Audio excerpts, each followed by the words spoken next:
Dear student of class 11th, हम लोग last class में ग्राफ्स का बात किए थे। y is equal to sine x, y is equal to cos x, y is equal to tan x का graph हम लोग बनाए थे और आपको होमवर्क दिए थे कि आप y is equal to cosec x, y is equal to sec x और y is equal to cot x का ग्राफ बनाने के लिए आपको बोले थे। तो कुछ लोग तो बना लिए होंगे, कुछ लोग ग्राफ का जैसे ही नाम सुनते हैं उनको सांस लेने में तकलीफ महसूस होने लगता है, या वो जल्दी से जल्दी कुछ और बात करना चाहते हैं, उसका बात नहीं करना चाहते। तो ये बात मान लीजिए, अभी तो आप 11th में आए हैं, जो भी टॉपिक को सुनते आपका ब्रीदिंग रेट बढ़ता या घटता है, वो सब एग्जाम के लिए इम्पोर्टेंट है। नॉर्मल रहता है तो वो स्टेट उसके आने की संभावनाएं कम है, वो बोर्ड में आएगा। लेकिन जो भी ब्रीदिंग रेट, आपके सांस लेने के रेट को बढ़ाता या घटाता है, वो बहुत बार हमसे स्टूडेंट पूछते हैं कि सर हमको कैसे पता चलेगा कि कैसा सवाल आएगा। तो जब आपको पढ़ाया जा रहा है और आप परेशान हो रहे हैं, तो जहां से परेशान होना शुरू हुए थोड़ा भी, वहां से जेई मेन का शुरुआत होता है। और जहां पूरे परेशान हो गए तो वो एडवांस का कहानी है, जेई एडवांस का कहानी है। ठीक है, तो यही है स्ट्रेटजी, सिंपल लाइन यही है। जैसे ग्राफ सुने तो ग्राफ तो करना क्या है, अगर ऐसा बात होता है तो उसको कैसे ओवरकम करना है, दिक्कत आता है तो ओवरकम कैसे करना है। आप ध्यान से अगर सुने हो लास्ट क्लास को, तो हम सिर्फ एक ही बात बोले हैं, ग्राफ ड्रॉ करने के लिए कोई मेजर लाइन हम नहीं लेके आए। हम बोले कि भाई vary the values of x, find out the values of y and plot them using coordinate system. और एक ग्राफ सीट पे आप ग्राफ बना लो, फ्री हैंड ज्वाइन करो, मेजॉरिटी चीज क्लियर हो जाएगा। थोड़ा सा बात कुछ अगर उलझता है तो और क्वेरी जनरेट कीजिए, बात करेंगे उस पर और वो भी क्लियर कर देंगे। ठीक है, तो हम लोग अपना क्लास स्टार्ट करते हैं, उसको आपके भरोसे नहीं छोड़ सकते। चौथा ग्राफ है हमारा y is equals to cosec x.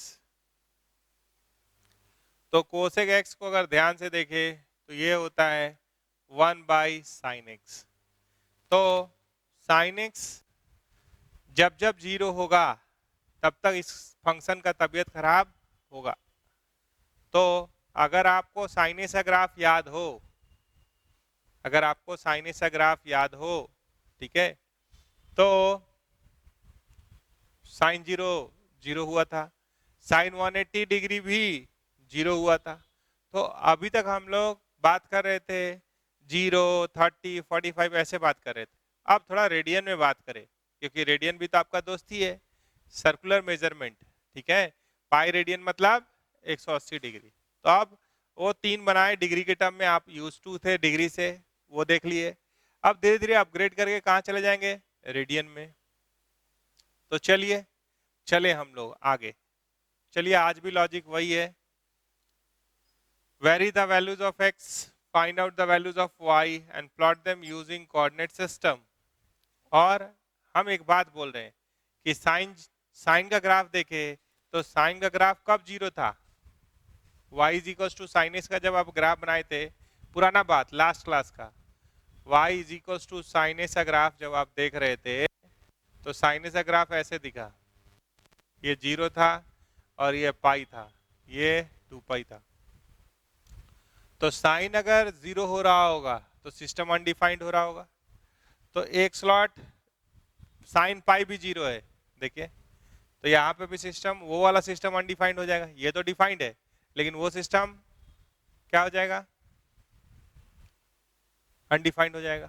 तो अगर कोई इस ग्राफ को देख के बोले कि साइन एक्स बराबर जीरो, तो एक्स बराबर क्या क्या आ रहा है, 0, पाई, 2 पाई ऐसे आ रहा है। तो इसको जनरल चल के आगे चल के लिखेंगे x is equal to N pi. इसको क्या लिखेंगे, x is equal to N pi. याद कीजिए 0, 180, 360, इधर भी था -180, तो ये भी आया था। Where n belongs to z, positive integers भी नेगेटिव इंटीजर्स भी, n बिलोंग्स टू z, कोई भी इंटीजर ये। तो यहाँ पे अगर इसको बनाना है तो एक वर्ड हम लोग कभी यूज किए थे या करेंगे, अभी आपके लिए नहीं हुआ है, डोमेन। क्या वर्ड यूज करेंगे? डोमेन। कोई फंक्शन है, ट्रिगोनोमेट्रिकल फंक्शन है, ठीक है, तो डिनोमिनेटर 0 होना पसंद नहीं है। ये तो हम लोग को अलजेब्रिक में भी पसंद नहीं था, क्वाड्रेटिक में बात हुआ था थोड़ा सा इस पे, क्वाड्रेटिक में इस पे बात हुआ है। हाँ, तो sine x not equal to 0, तो यहाँ पे सारा इनपुट लेंगे लेकिन एन पाई नहीं लेंगे, मतलब 180 नहीं लेंगे क्योंकि वहां पे सिस्टम अनडिफाइंड होगा, 360 नहीं लेंगे, ठीक है। तो यहाँ पे एक वर्ड क्या है? डोमेन।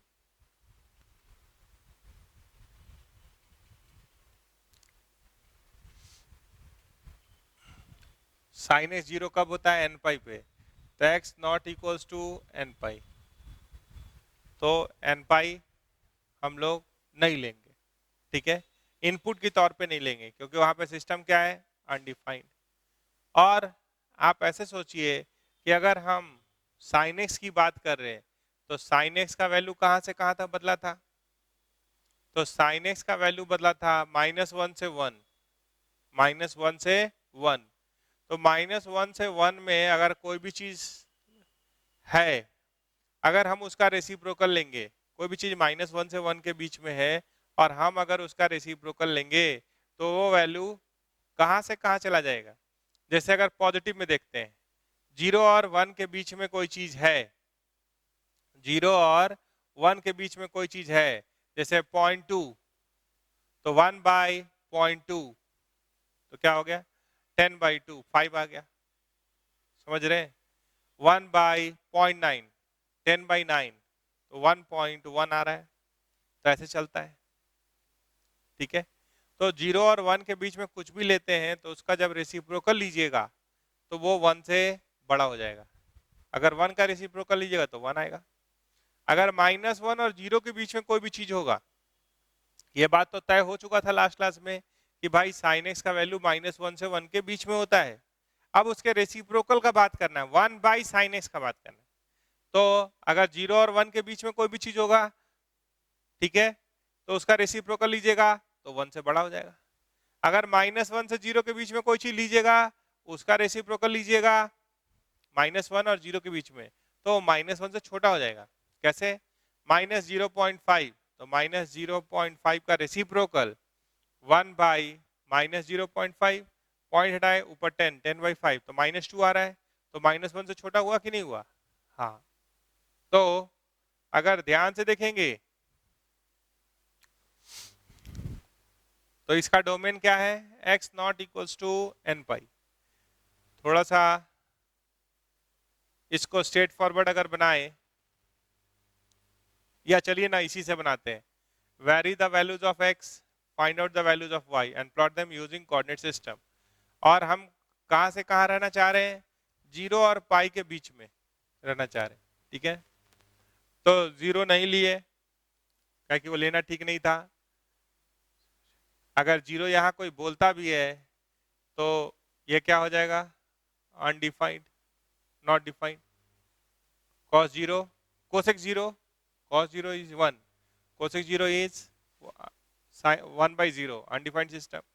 अब यहाँ अगर 30 डिग्री आप लीजिएगा या यहाँ पे भी आप चाहें तो 15 डिग्री निकाल सकते हैं, ठीक है। तो चलिए, जरूरत होगा तो हम 15 डिग्री भी ले लेंगे, 15 डिग्री फाइंड करने का कोशिश करेंगे, फिर 30 degree, 45 degree, 60 degree, 75 degree, 90 degree, ऐसे ले लिए। फिर आगे चलेंगे तो और बात कर देंगे, 90 + 30, 120। आपको मन करेगा 90 + 15 तो और लिख लेंगे। ये वैल्यूज चाहिए, तो पहले याद कीजिए कौन कौन आपको पता है? साइन 30 होता है हाफ, उसका रेसिप्रोकल तो 2। हम इसकी बात कर। साइन 45 1/√2 का रेसिप्रोकल, कोसेक कोसेक 45 √2, ये हो जाएगा 2/√3, ये हो जाएगा 1। ऐसा दिख रहा है। आप में से कोई बोला कि सर साइन 15 निकालिए पहले फिर चलेंगे। तो अगर आपको साइन 15 चाहिए तो this can be written as sine 45 degree minus 30 degree. तो साइन ए माइनस बी क्या होता है? Sine A into cos B minus cos A into sine B.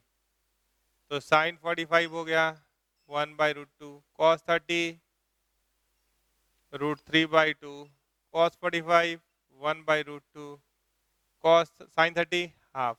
तो ये होता है √3 माइनस 1/2√2। ऐसा हुआ।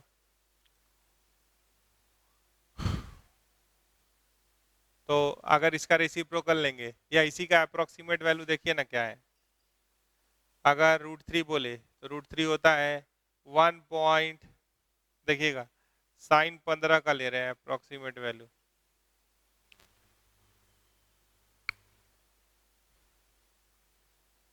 √3 हुआ 1.7, 1.7 माइनस 1 0.7, 0.7 इंटू √2 ऊपर कर दिए 1.414 बाई 4, 84, 7 4 जा 28, 98, 0.98 बाई 4। तो ये आ रहा है 0.42 जा 8, 4 4 जा 60, 0.25, 0.24। ये कितना आ रहा है? 0.24। अगर 0.25 समझते हैं तो कोसेक 15 चाहिए, तो 1/0.25 ही ले लेते हैं। अगर ऐसा हो गया तो अप्रोक्सीमेटली 4 ले लेते हैं। अप्रोक्सीमेट कर दिए, वो भी लीजिएगा, 24 भी लीजिएगा। तो 24 गुना 4 96, 4 पॉइंट समथिंग आ रहा है। तो ये अप्रोक्सीमेट करके 4 हो गया। ठीक है, तो इसको बना सकते हैं आप। अगर 75 चाहिए तो साइन 75 डिग्री में रहिएगा तो बीच में प्लस होगा ना, 45 प्लस, तो यहाँ प्लस, तो ये आ जाएगा √3 प्लस 1/2√2। तो अप्रोक्सीमेट अगर करे, अप्रोक्सीमेट वैल्यू लिखना तो यही है, याद भी यही रखना है, लेकिन इसका अप्रोक्सीमेट वैल्यू 1.7 प्लस 1 2.7, तो ये है 2.7 इंटू 1.4 बाई √2 से ऊपर नीचे गुना कर दिए, तो 2.7 1.4 7 इंटू 4 28, 8 7 15 और 2 17, 2 1 जा 2 1 3, 3.78 बाई 4, ये 0.9। तो 0.9 का रेसिप्रोकल अगर देखिएगा तो इसका रेसिप्रोकल लेंगे तो ये 1.1 के आसपास आ जाएगा। ठीक है, तो बाकी सब मिटा दे रहे हैं, ये चार्ट तैयार हो गया। ठीक है, हाँ।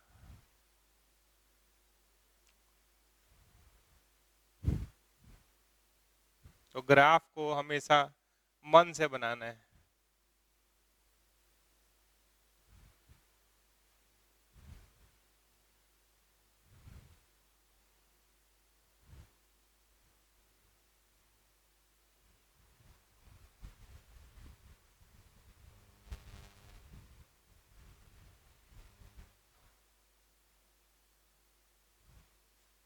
देखिए, अगर इतने में ग्राफ बनाए तो कैसा लग रहा है?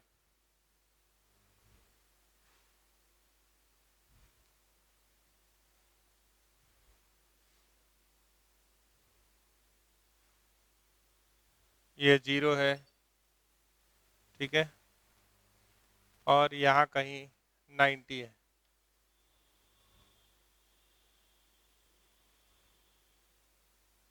ये कहीं 90 है, इधर 180 डिग्री। और दूर बनाना है, ये इसको बीच में कर लीजिए, यहाँ कहीं 90 डिग्री, ठीक है। आगे बढ़िए, ये वैल्यू देख रहे हैं तो 4 1 2 3 4 सब मिला है। तो यहाँ पे 1 है, यहाँ कहीं 2 है, यहाँ कहीं 3 है, यहाँ कहीं 4 है, ठीक है। तो 15 डिग्री, तो इसको 3 टुकड़ा में तोड़ दिए, 30 60 90, यहाँ कहीं 15 डिग्री होगा, यहाँ कहीं 45 डिग्री होगा, यहाँ कहीं 75 डिग्री होगा। वैल्यूज ले रहे हैं, 10 15 पे 4, मतलब यहाँ कहीं है, 10 30 पे 2, 10 45 1.414 डेढ़ के आसपास, 10 60 2/√3, तो 2/√3 को ऐसे नहीं लिख के √3 से मल्टीप्लाई, √3 से डिवाइड, 2 इंटू 1.7 3.4/3, ये आ रहा है 1.13, मतलब ये अगल बगल ही रहेगा, 1.13 एक 1.1, तो यहाँ कहीं 1.1 है, और ये भी बहुत क्लोज है 75 पे, और 90 पे एकदम से 1। ये जो वैल्यू आप देख पा रहे हैं ये कितना है, एकदम से 1, और ये सब थोड़ा सा ऊपर है, ये कहीं यहाँ है, ये कहीं यहाँ है, और वहाँ। तो ये ग्राफ कैसा दिख रहा है, फ्री हैंड ज्वाइन कीजिए, ऐसे ऐसे ऐसे, ठीक है।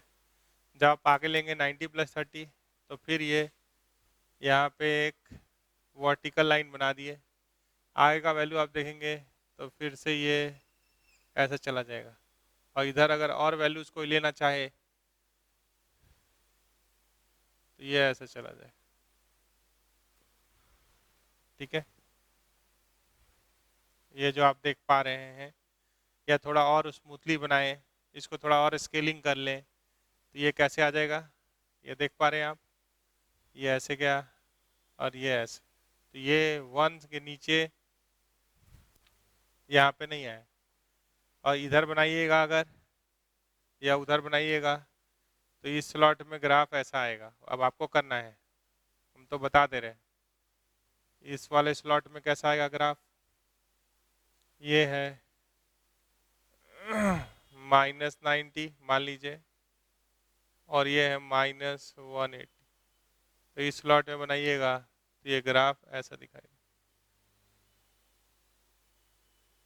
इसीलिए बोले कि ग्राफ शीट में बनाइए, ये -1,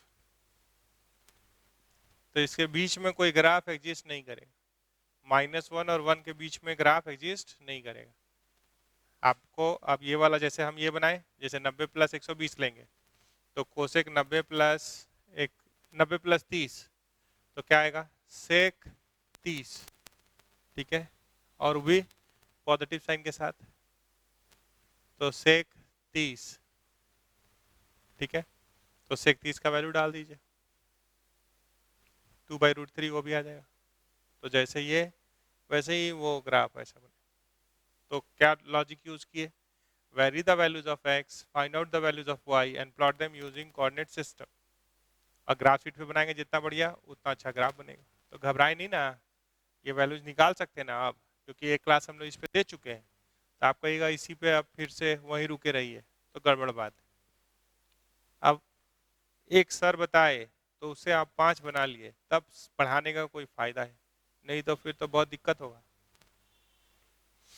तो ये किसका ग्राफ हो गया, ये ग्राफ हो गया y is equals to cosec x. और क्या देखे आप कि कोसेक एक्स का वैल्यू या तो -1 से नीचे होता है, -1 से छोटा होता है, या कोसेक एक्स का वैल्यू 1 से बड़ा या बराबर होता है। या तो -1 से छोटा या बराबर, या 1 से बड़ा या 1 के बराबर हमेशा होता है।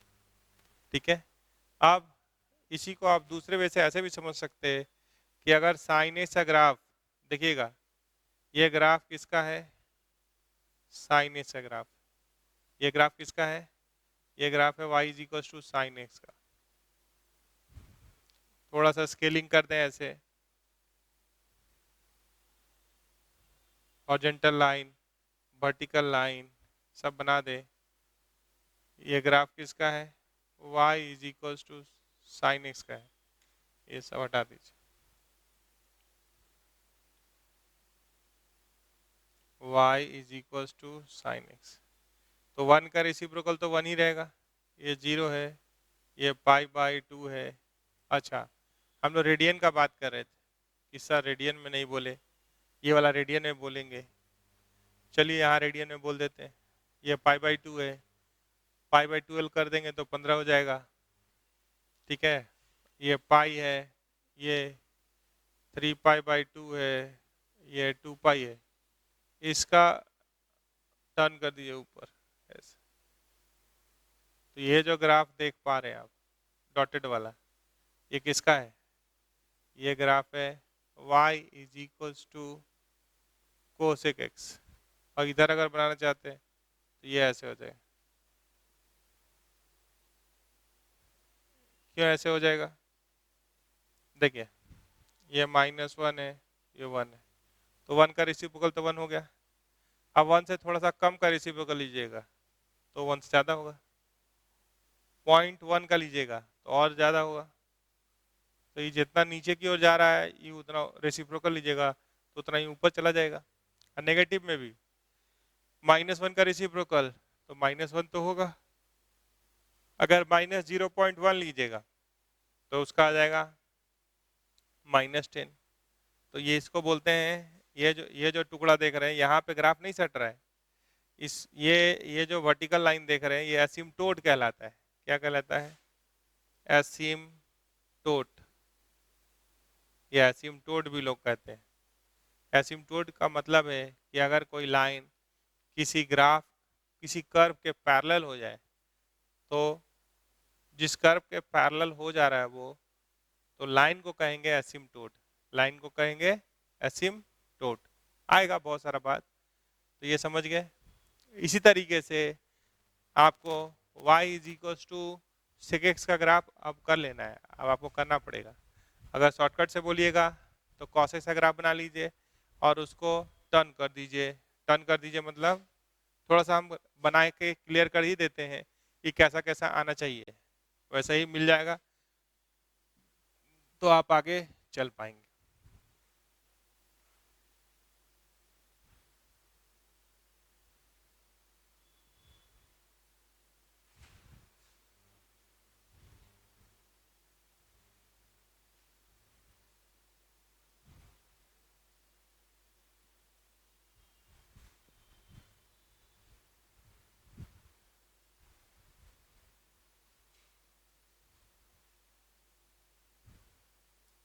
तो पांचवा ग्राफ है आपके पास y is equals to sec x. तो आप vary the values of x find out the values of y से तो कर लिए, तो आपको ग्राफ ऐसा आना चाहिए। कैसा, कौन सा ग्राफ आप देखें, ये किसका ग्राफ है, cos x का। ठीक है, तो यहाँ पे वो 0 हो रहा है,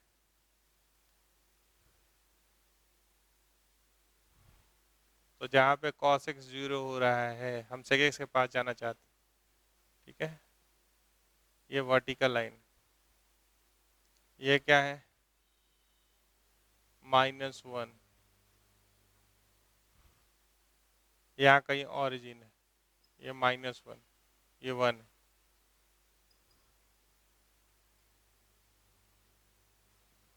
तो यहाँ पे ग्राफ किसका दिखाई देगा, कैसा दिखाई देगा? ये अभी जो ग्राफ है ये पुराना वाला किसका है? y is equals to cos x का। और हम लोग क्या बनाना है? y is equals to sec x. तो 1 का रेसिप्रोकल तो 1 ही होगा। तो ये स्लॉट में आप जब देखेंगे तो ये ग्राफ ऐसे चला जाएगा, ये एसिम्पटोट बन जाएगा, और इधर ऐसे। तो ये जो ग्राफ आप देख पा रहे हैं ये किसका है? ये ग्राफ है y is equals to sec x का। ये क्या है? -π/2, ये π/2, ये वाला यहाँ से यहाँ, ये वाला टुकड़ा तो cos x का है पूरा। इधर देखेंगे तो कैसा आ जाएगा? ये ऐसे, ये एसिम्पटोट है, ये भी एसिम्पटोट है। ये जो देख रहे हैं टुकड़ा आप, ये किसका है डॉटेड वाला? y is equals to sec x. अगर इस स्लॉट में बनाइएगा तो ये ऐसे चला जाएगा, इसको भी ऐसे ही बना देते हैं। तो आप क्या देख रहे हैं? y is equals to sec x को देखे तो डोमेन क्या कहता है? जब cos x 0 हो रहा है, ठीक है, ये क्या होता है? 1/cos x, यानी cos x not equals to 0। तो cos x 0 कब कब आया है? π/2, -π/2, π/2। आगे चले, इसका नाम क्या है? ये है पाई, ये है 3π/2, यहाँ कहीं 2π, ऐसे आ रहा है, ठीक है। तो ये क्या आ रहा है? 3π/2। तो π/2 के बगल में 3, 1, -1 दिख रहा है। तो not equal to, not equals to, तो यहाँ नॉट इक्वल्स टू, यानी x not equals to odd multiple of π/2 नहीं होना चाहिए। बाकी रेंज का बात करेंगे, रेंज मतलब आउटपुट। तो इस ग्राफ को अगर ध्यान से देख रहे हैं तो ये इसके ऊपर ग्राफ बना है या इसके नीचे? तो ये क्या बोलता है? Sec x is less than equals to -1 और sec x is greater than equals to 1। या तो इसका ग्राफ -1 से नीचे होता है या 1 से ऊपर होता है। -1 से 1 के बीच में कोई भी टुकड़ा ग्राफ का एग्जिस्ट नहीं करता है। यह ग्राफ cos x का है। सेक एक्स का ग्राफ यहाँ है या यहाँ है, फिर यहाँ है, फिर इधर आएगा, ऐसे करके, ठीक है। अब अगर आप इसी तरह very the values of x find out the values of y करके cot x का बनाते तो कैसा दिखता?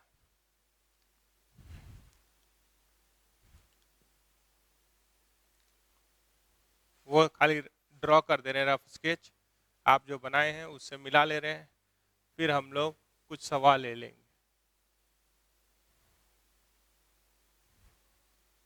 छठा ग्राफ हमारे पास है y is equals to cot x। तो जब आप इसका ग्राफ बनाएंगे तो ये क्या होता है?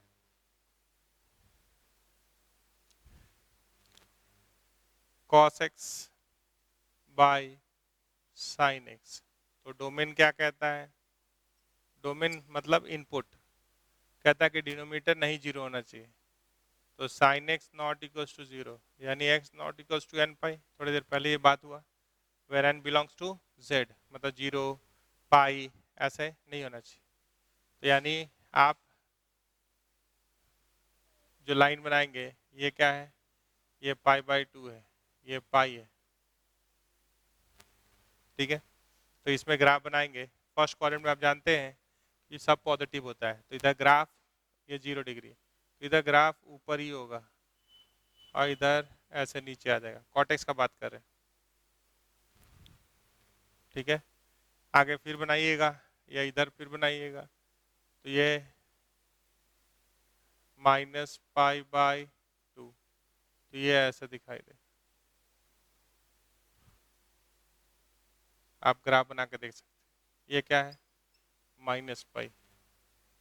तो ग्राफ यहाँ पे, ये ग्राफ किसका है? y is equals to cot x. कैसे बनाइएगा? आप वैल्यू ले सकते हैं 30, 15, 45, 60, 90 बना के देखिए। नाउ इट्स योर टर्न, है ना? इतना ही नहीं, खाली sine x cos x ten x का नहीं, अगर कभी उस पर स्क्वायर आ जाए या एक्स की जगह पे एक्स बाई टू आ जाए तो भी आप इस लॉजिक से ग्राफ बना सकते हैं। ठीक है, ताकि ध्यान क्या रखना है कि जो हम लोग को वैल्यूज पता हो, जो हम लोग को वैल्यूज पता है, मान लीजिए 15 डिग्री, मान लीजिए साइन एक्स बाई टू का ग्राफ बनाना है तो एक्स बाई टू को 15 होने दीजिए, एक्स बाई टू को 30 होने दीजिए, एक्स बाई टू को इक्वल टू 75 होने दीजिए, एक्स बाई टू को 60 होने दीजिए, वैसा एक्स ले लीजिए, आगे बढ़ जाइए, कोई दिक्कत का बात नहीं होगा। ठीक है, तो हम लोग अब कुछ सवाल ले लेते हैं कि भाई या जितना ग्राफ किए उसका डोमेन और रेंज का पे एक स्लॉट बना लेते हैं। देखिए वो स्लॉट क्या है, बहुत इंपॉर्टेंट है, बहुत इंपॉर्टेंट है ये टेबल, समझे तो भी, नहीं तो रट लीजिए फिर समझ लीजिए तो भी। देखिए हमारे पास फंक्शन है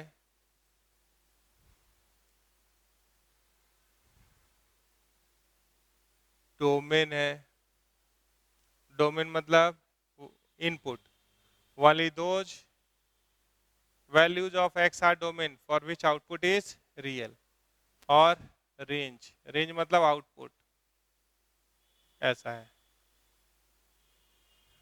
ठीक है, तो फंक्शन पहला है sin x, तो sin x का ग्राफ हम लोग क्या देखे, तो हम लोग को sin x का ग्राफ दिखा ऐसा,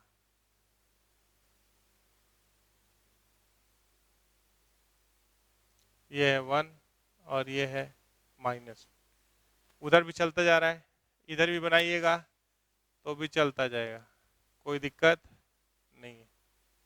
ये क्या है, माइनस, तो डोमेन क्या हुआ, all real number, minus infinity से इन्फिनिटी तक। रेंज क्या हुआ, -1 से 1 तक,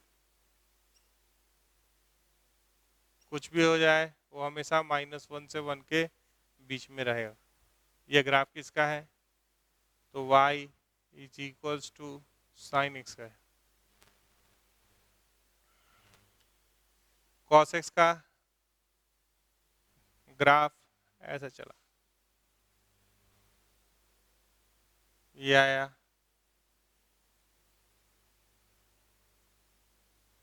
इधर देखेंगे तो 0 पे, ये 1 पे, ये 0 पे 0 पे, इधर ही बना सकते हैं आप,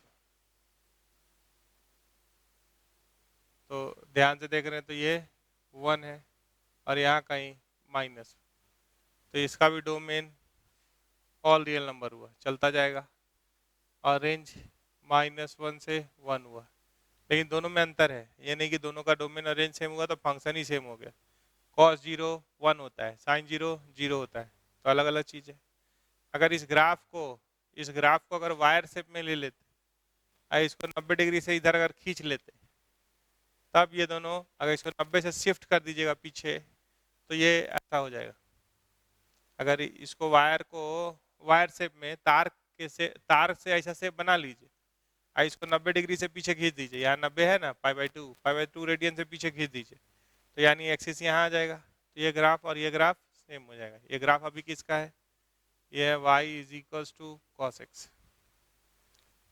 ठीक है, फिर आया tan x, तो tan x होता है sin x by cos x. ठीक है, तो अगर हम आपसे पूछते हैं कि sin x बराबर 0 कब, तो आप बोलते हैं x बराबर ये है 0 पाई 2 पाई डॉट डॉट, तो एन पाई बोलते हैं। तो अगर हम आपसे पूछे कि साइन एक्स 0 नहीं होना चाहिए, टेन एक्स क्या हुआ, सॉरी कॉस एक्स बराबर 0 भी बता दीजिए, फिर वहां आते। अगर हम आपसे बोले कि कॉस एक्स बराबर 0, तो आप बोलते हैं एक्स बराबर pi by two, 3 pi by two, 5 pi by two, यानी odd multiple of pi by two बोलते। तो ये दो लाइन को पकड़ लीजिए कि साइन कब 0 होता है और कॉस कब 0 होता है, पकड़ लिए। तो जैसे ही इसको, इस दोनों बात को पकड़े, तो tan x होता है sin x by cos x, तो डिनोमिनेटर कभी जीरो नहीं होना चाहिए, यानी cos x जीरो नहीं होना चाहिए, यानी x belongs to r minus curly bracket odd multiple of pi by two नहीं चाहिए, बाकी कोई दिक्कत नहीं है। तो इसका ग्राफ टूटेगा कहाँ पे, odd multiple of pi by two पे, all real number except odd multiple of pi by two, n belongs to z। और ग्राफ आप देखे थे कहाँ से कहाँ तक वैल्यू गया था, पाताल लोक से आसमान तक गया था, तो ये ऑल रियल नंबर। फिर आए आप कोसेक एक्स के पास, तो कोसेक एक्स क्या होता है, 1/sin x होता है, तो साइन एक्स जीरो कब होता है, तो एन पाई पे, तो यहाँ पे डिनोमिनेटर जीरो नहीं होना चाहिए, तो इसका क्या हो गया, r minus curly bracket N pi, r minus curly bracket N pi. अच्छा, वैल्यू आप देखे थे कि कोसेक एक्स क्या होता है, या तो लेस देन इक्वल्स टू -1 होता है, या cosec x greater than equals to 1 होगा। आगे बढ़िए, आगे जब आप बढ़ेंगे तो आपके पास आएगा सेक एक्स, तो 1/cos x हुआ, cos x कब जीरो हुआ, odd multiple of pi by to से, तो ये क्या होगा, r minus odd multiple of pi by to हटा दीजिए, क्योंकि उस समय डिनोमिनेटर जीरो होगा, क्वेश्चन का तबीयत खराब होगा। अच्छा, सेक एक्स का भी ग्राफ देखे, तो सेक एक्स क्या होता है, लेस देन इक्वल्स टू -1 और sec x is greater than equals to 1। आगे बढ़े तो आया कॉट एक्स, जब कॉट एक्स का ग्राफ देखे तो ये हुआ cos x by sine x, तो साइन एक्स जीरो नहीं होना चाहिए, यानी x एन पाई नहीं होना चाहिए, तो r में से ऑल रियल नंबर में से एन पाई हटा दिए, एन पाई हटा दिए, मतलब पाई भी हट गया, 2 पाई भी हट गया, माइनस पाई भी हट गया, एन पाई हटा दिए। और ग्राफ आप देखे थे ऐसे करके कहाँ से कहाँ गया था, तो जीरो से पाई तक अगर आप ग्राफ देखे थे तो माइनस इन्फिनिटी से इन्फिनिटी तक गया था, ठीक है, या ऊपर से ही नीचे इन्फिनिटी से माइनस इन्फिनिटी तक गया था, तो वो क्या हो गया, ऑल रियल नंबर। तो ये चार्ट अब आपको याद रखना है, ठीक है, ये चार्ट याद रखेंगे तो डोमेन, डोमेन मतलब होता है इनपुट, और रेंज मतलब क्या होता है, आउटपुट, इसको ऐसे लिख सकते हैं आप, रेंज मतलब आउटपुट, डोमेन मतलब इनपुट, और एक बात बोल सकते हैं, only those input are domain for which output is real। कभी भी डिनोमिनेटर जीरो होना पसंद नहीं है, तो अगर आप ध्यान से देख रहे हो तो ये सब के डिनोमिनेटर में साइन एक्स आया या कॉस एक्स आया, तो साइन एक्स कब जीरो है, जीरो पे, माइनस पाई पे 2 पाई पे, वो लिख दिए हैं, वो मना करेंगे, उसका जनरल सॉल्यूशन क्या हो गया, n pi, where n belongs to क्या है, यहाँ पे n बिलोंग्स टू क्या है, z मतलब इंटीजर, यहाँ पे भी n क्या है, z, odd multiple of pi by to होने से cos x का वैल्यू जीरो होता है, ठीक है, तो वो दो लाइन को पकड़िए, आगे तक काम आएगा।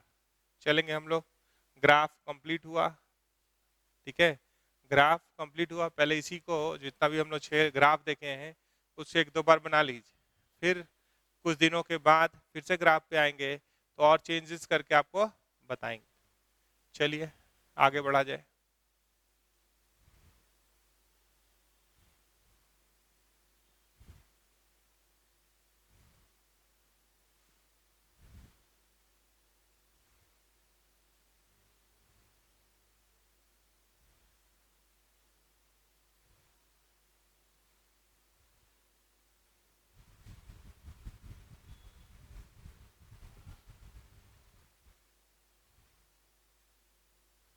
देखिए, सबसे पहला क्वेश्चन ग्राफ, ग्राफ से लिंक करके बताना है, ठीक है, x is equals to sine 1 लिखा हुआ है, y is equals to sine 2 और z is equals to sine 3 लिखा हुआ है। आपको एक्स वाई जेड में कौन बड़ा कौन छोटा ये बताना है। Develop an inequality in x y and z, the 1 लिखा हुआ है तो डिग्री तो नहीं लिखा हुआ है, 1 मतलब 1 radian, and it is approximately equals to 57 degree. तो 2 रेडियन का मतलब इसको 2 से गुना कर दीजिए, 7 टू जा 14, 5 टू जा 10, 1 11, 114 डिग्री। और 3 रेडियन का मतलब अप्रोक्सीमेटली 7 3 जा 21, 5 3 जा 15 टू 17, 171 डिग्री ऐसा है। तो आप सोचिए कि x मतलब साइन 1, मतलब ये साइन 57 डिग्री 60 डिग्री के आसपास है। y मतलब साइन 114 डिग्री साइन 2 रेडियन, मतलब साइन 114 डिग्री। इसको अगर हम चाहें तो फर्स्ट क्वाड्रेंट में लाने के लिए क्या करें, साइन 180 डिग्री माइनस 180 से इसको घटाइए, 10 में से 4 गया 6, 7 में से 1 गया 6, 66 डिग्री आ रहा है। ठीक है, तो साइन 180 माइनस थीटा क्या होता है, साइन थीटा। तो ये अप्रोक्सीमेटली साइन 66 डिग्री है। और z is equals to sine 3 radian, मतलब sine 171 degree, that is approximately, इसको लिख सकते हैं साइन 180 डिग्री माइनस 9 डिग्री। तो इसको हम लिख सकते हैं साइन 180 माइनस थीटा 9 डिग्री।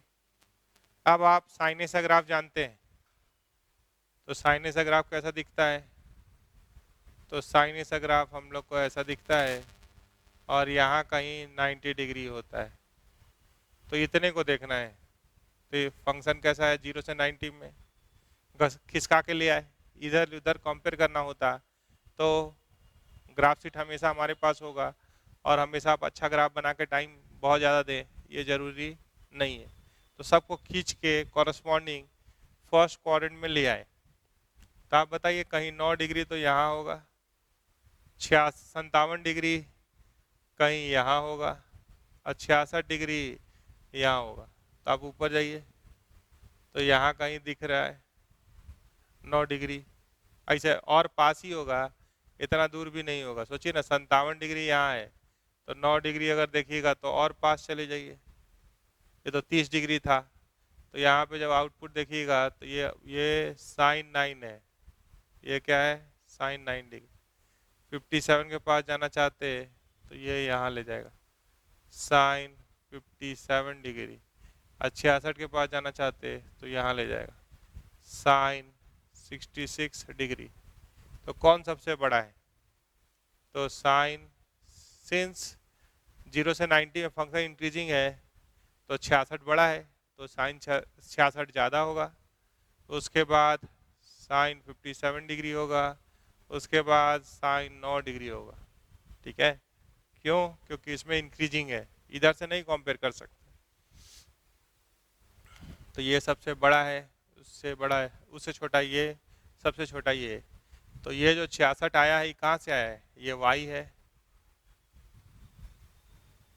57 कहाँ से आया, यहाँ से x, और ये क्या है z। तो this is the relation between x, y and z, y is greater then x greater than z। ये हो गया आंसर।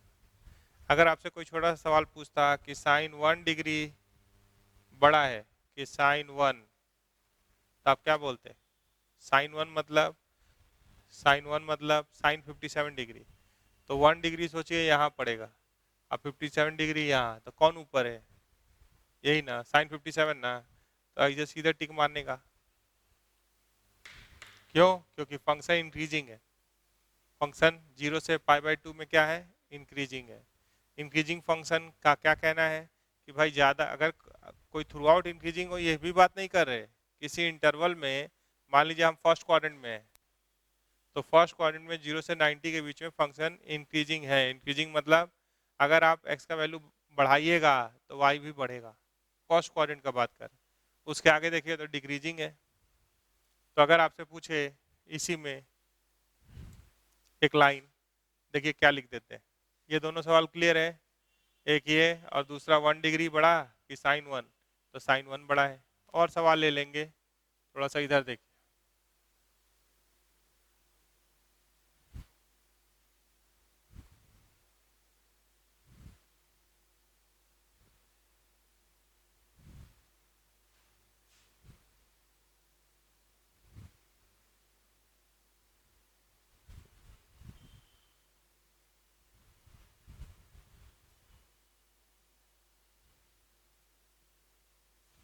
देखिए हम बोल रहे हैं पहला, if y is equals to f x is increasing in close interval a comma b, अगर ऐसा है तो इंक्रीजिंग किसको बोलते हैं? पहाड़ पे चढ़ना समझते हैं आप? ऐसे यहाँ कहीं a है, यहाँ कहीं b है, इसमें इंक्रीजिंग है। देखिए x का वैल्यू बढ़ रहा है तो y भी बढ़ रहा है, ऊपर की ओर मूव कर रहे हैं। ठीक है, तो आप यहाँ से कोई भी वैल्यू लेंगे, इसका नाम क्या है? y is equals to f x. तो मान लीजिए आप दो वैल्यू लिए, एक p और एक q, तो आप q बाद में आया, तो आप क्या जानते हैं? q is greater then p, q is greater then p। आप अगर y देखना चाहते हैं तो इसका नाम क्या होगा? f of p। इसका नाम क्या होगा? f of q। तो कौन ऊपर है? f लगाए तो कौन ज्यादा है, एफ पी की एफ क्यू? तो ज्यादा इनपुट पे ज्यादा आउटपुट। ये किसका एग्जाम्पल है? इंक्रीजिंग का एग्जाम्पल है। तो इससे ये भी लिख सकते हैं, इससे ये भी लिख सकते हैं, इससे फायदा होगा इसलिए लिखे। अगर कोई फंक्शन डिक्रीजिंग है, ज्यादा नहीं लाइन जोड़ रहे हैं, ज्यादा तो 12th में जोड़ेंगे। If y is equals to f x is decreasing in close interval c comma d, अगर इसमें डिक्रीजिंग है, मान लीजिए कि किसी इंटरवल में कोई फंक्शन डिक्रीजिंग है, यहाँ कहीं c है, यहाँ कहीं d है, तो इसके बीच में अगर आप r और s लेते हैं तो आप क्या जान रहे हैं कि s is greater then r। तो ये क्या है इसका आउटपुट? f of r। ये क्या है? f of s। तो देखिए नीचे आ गया, तो यहाँ अगर f लगाइएगा, f ऑफ s और f ऑफ r, तो ये साइन चेंज हो जाता है, f ऑफ r बड़ा हो जाता है, ये ऊपर है और ये नीचे है। तो अगर फंक्शन डिक्रीजिंग नेचर का होता है तो ज़्यादा इनपुट पे कम आउटपुट मिलता है। हाँ, लेकिन इंक्रीजिंग है वहाँ पे या डिक्रीजिंग, ये तो आपको पहले ग्राफ से डिसाइड करना होगा या उसके बारे में कंक्लूड करना होगा, अंदाजी टक्कर नहीं मार सकते, है ना? तो अगर आप श्योर हैं कि फंक्शन किसी इंटरवल में इंक्रीजिंग नेचर का है, तो वहाँ से अगर 2 पॉइंट लीजिएगा, उस इंटरवल के बीच से अगर 2 पॉइंट लीजिएगा, तो ज़्यादा इनपुट पे ज़्यादा आउटपुट, कम इनपुट पे कम आउटपुट।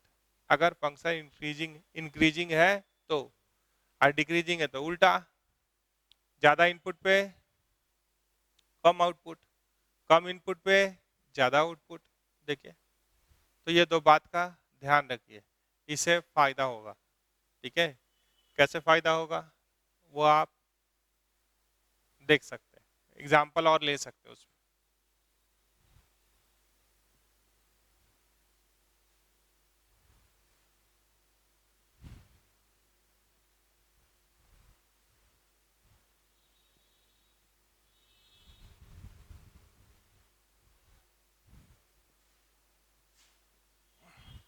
देखिए जैसे y is equal to cos x का ग्राफ देखिए आप, तो वो ऐसा दिख रहा है, ये 0 है, ये 90 डिग्री है, ये 180 डिग्री। तो अगर आप 0 से पाई भी बोल रहे हैं, ये किसका ग्राफ है? y is equal to cos x. ये क्या है? Pi by 2।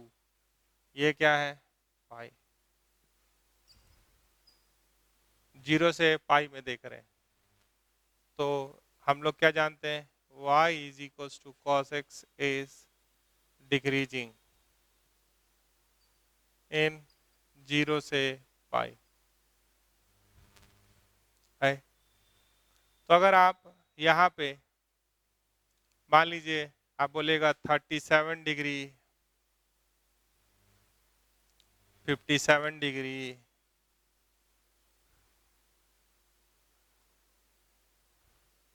113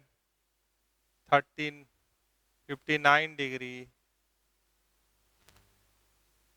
तो ये तीनों में क्या रिश्ता है कि ये इससे बड़ा है, ये इससे बड़ा है। अगर कॉस बोलिएगा, आपको नहीं पता 37, हमको भी नहीं पता 37, लेकिन इसका रिश्ता पता है कि ये डिक्रीजिंग फंक्शन है, तो ज़्यादा इनपुट पे कम आउटपुट होगा।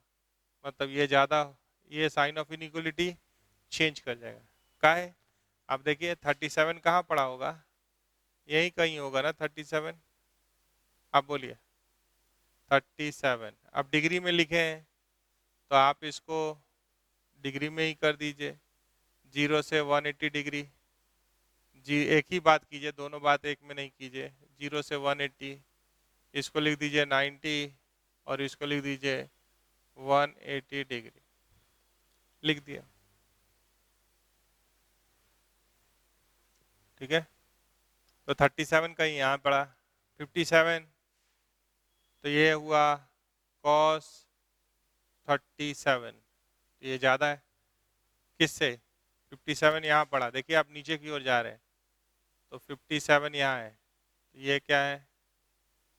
cos 57 degree.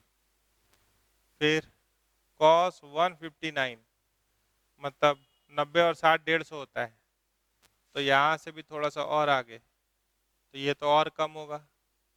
बोलिए इसको मिटा के बना दें, तो चलिए इसको मिटा देते हैं जो लिखा हुआ है और इसको प्रोड्यूस कर देते हैं। ये क्या है? 159 डिग्री, तो ये क्या है? cos 159 degree. तो किसका वैल्यू कम है?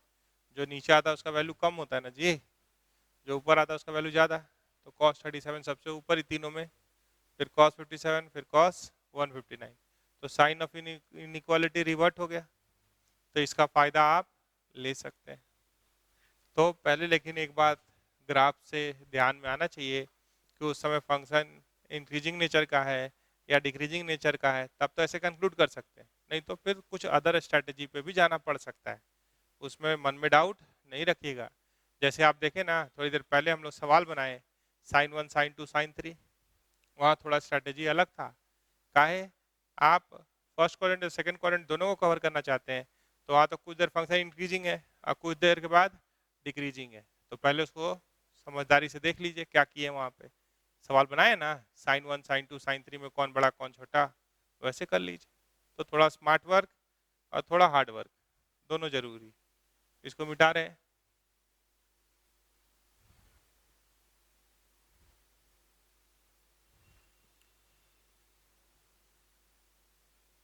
तो ग्राफ का बात हम लोग किए और डोमेन और रेंज का भी बात किए। देखिए आप लिखे थे ऐड शुगर टू कॉफी, यहाँ फर्स्ट क्वाड्रेंट, यहाँ सेकंड क्वाड्रेंट, यहाँ थर्ड क्वाड्रेंट और यहाँ फोर्थ क्वाड्रेंट। ये हुआ था फर्स्ट में ऑल पॉजिटिव, सेकंड में साइन और कोसेक पॉजिटिव, बाकी चारों नेगेटिव। थर्ड में अगर बात किए थे तो क्या हुआ था? टैन और कॉट पॉजिटिव, बाकी चारों नेगेटिव। फोर्थ में बात किए थे तो कॉस और सेक पॉजिटिव, बाकी चारों नेगेटिव। ऐसा था। थोड़ा सा इसको अगर जस्टिफाई करना चाहते तो आप यहाँ आ जाइए। मान लीजिए हमारे पास 4 क्वाड्रेंट है, आप जान रहे हैं। एक सर्कल ले लिए हैं, मान लीजिए अलग अलग क्वाड्रेंट में एक सर्कल सेंटर्ड एट ऑरिजिन ले लिए, मान अलग अलग क्वाड्रेंट में हम पॉइंट ले लिए। मान लीजिए ये P1, तो ये क्या है? OP1। ठीक है, यहाँ से परपेंडिकुलर डाल दिए तो इसको बोल दिए Q1। फिर मान लीजिए यहाँ आ गए, इसको बोल दिए P2, इसे परपेंडिकुलर डाल दिए, इसको बोल दिए Q2। मान लीजिए हम लोग इधर कहीं आ गए, ये है P3, यहाँ परपेंडिकुलर डाल दिए, इसका नाम रख दिए Q3 और क्वाड्रेंट में एक एक पॉइंट ले ले रहे हैं। मान लीजिए यहाँ ले लिए एक पॉइंट P4, यहाँ परपेंडिकुलर डाल दिए और इसको बोल दिए Q4। ध्यान से देखिए, तो ये तो भाई स्टेटमेंट जारी करने वाला बात था। अब है कि यहाँ पे हम निकालने जा रहे हैं, मान लीजिए साइन, ध्यान से देखिएगा, साइन फर्स्ट क्वाड्रेंट में अगर आपको याद हो, ये एक्स एक्सिस है, ये वाई एक्सिस, ठीक है, ये फर्स्ट क्वाड्रेंट है, ये सेकंड क्वाड्रेंट है, ये थर्ड क्वाड्रेंट है, ये फोर्थ क्वाड्रेंट, ठीक है। मान लीजिए कि ये एंगल लिए इस पे जा रहे हैं, तो यूजुअली लेंथ तो पॉजिटिव लेते हैं, वो बात अपनी जगह सही है, लेकिन क्वाड्रेंट अगर चेंज हो रहा है तो तब आप एक्स कोऑर्डिनेट और वाई कोऑर्डिनेट का वैल्यू तो चेंज हो जाता है। तो हम देख रहे हैं क्या कि साइन, अगर हम कुछ भी निकालना चाहते हैं, मान लीजिए sine P I O Q I निकालना चाहते हैं, तो ये किसके बराबर है? अब आई इज इक्वल टू 1 2 3 जो लेना है लेते रहिए, पी आई ओ क्यू आई यहाँ, तो ये क्या होता है? परपेंडिकुलर। तो इसके हिसाब से परपेंडिकुलर कौन है? P I Q I by hypotenuse O P I. अब आई इज इक्वल टू 1 लिख दीजिएगा तो ऐसा हो जाएगा। तो फर्स्ट क्वाड्रेंट में परपेंडिकुलर, और ये जो है ना, ये जो ऑरिजिन से दूरी है, इसको पॉजिटिव लिया गया है, ये वाला, ये जो देख रहे हैं OP1, यहाँ खाली एक लाइन लिख रहे हैं, हाइपोटेन्यूज का length OPI is positive for I is equal to 1 2 3 4। बाकी एक्स कोऑर्डिनेट वाई कोऑर्डिनेट आप जानते हैं, कोऑर्डिनेट चेंज करेंगे तो पॉजिटिव नेगेटिव, यहाँ दोनों पॉजिटिव, यहाँ एक्स नेगेटिव वाई पॉजिटिव, यहाँ दोनों नेगेटिव, यहाँ एक्स पॉजिटिव वाई नेगेटिव। तो अगर ऐसे देख रहे हैं cos P I O Q I, तो ये क्या होगा? बेस, बेस क्या है? O Q I by hypotenuse. अगर इसी में tan बात करेंगे, P I O Q I, तो क्या आएगा? tan में perpendicular P I Q I by base O Q I हो गया। तो आप अगर इसको ध्यान से देख रहे, तो अगर फर्स्ट क्वाड्रेंट में हैं, फर्स्ट क्वाड्रेंट में अगर आप हैं, तो आप बताइए P1 Q1 क्या होगा? P1 Q1 is corresponding Y coordinate, ये भी पॉजिटिव, ये भी पॉजिटिव, और O Q I, sorry hypotenuse का बात कर रहे हैं, तीनों पॉजिटिव। अगर आप फर्स्ट क्वाड्रेंट में हैं तो इसका वाई कोऑर्डिनेट, ये जो लेंथ है ये इसका वाई कोऑर्डिनेट है, लेंथ तो हमेशा पॉजिटिव होता है।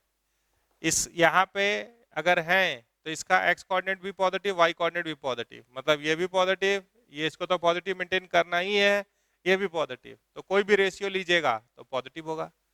यहाँ पे अगर आ रहे हैं तो एक्स नेगेटिव होगा, एक्स नेगेटिव होने का मतलब ओ क्यू टू, देखिए ओ क्यू टू सिर्फ बोल रहे हैं, ओ क्यू टू क्या है? नेगेटिव है। P two Q two positive है, above x axis Y is positive, और OP2 तो पॉजिटिव ही होता है। अब यहाँ पे अगर लिखिएगा तो इसके हिसाब से P2 OQ2 क्या हुआ? बेस, तो बेस नेगेटिव और ये पॉजिटिव, तो नेगेटिव बाई पॉजिटिव, तो कॉस नेगेटिव होगा। साइन परपेंडिकुलर, परपेंडिकुलर कौन है? ये देखिए पॉजिटिव है, ये पॉजिटिव है, ठीक है, और हाइपोटेन्यूज तो पॉजिटिव ही होता है, तो साइन पॉजिटिव हो गया, कॉस नेगेटिव होगा।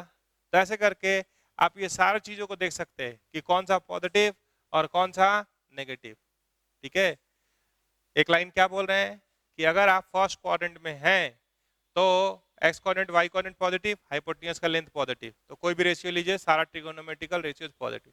अगर सेकंड क्वाड्रेंट में गए तो ये क्या है, वाई कोऑर्डिनेट, इसको किससे ट्रीट करना है, वाई कोऑर्डिनेट, तो वाई कोऑर्डिनेट इसका क्या है, पॉजिटिव, अबव एक्स एक्सिस है तो y positive, left side of y axis है तो एक्स नेगेटिव, मतलब O Q two negative, O Q two इस एंगल के हिसाब से बेस है, तो बेस नेगेटिव मतलब cos cos of this angle क्या होगा, नेगेटिव, साइन परपेंडिकुलर पॉजिटिव है और हाइपोटेन्यूज पॉजिटिव है, तो ऐसे चलेंगे।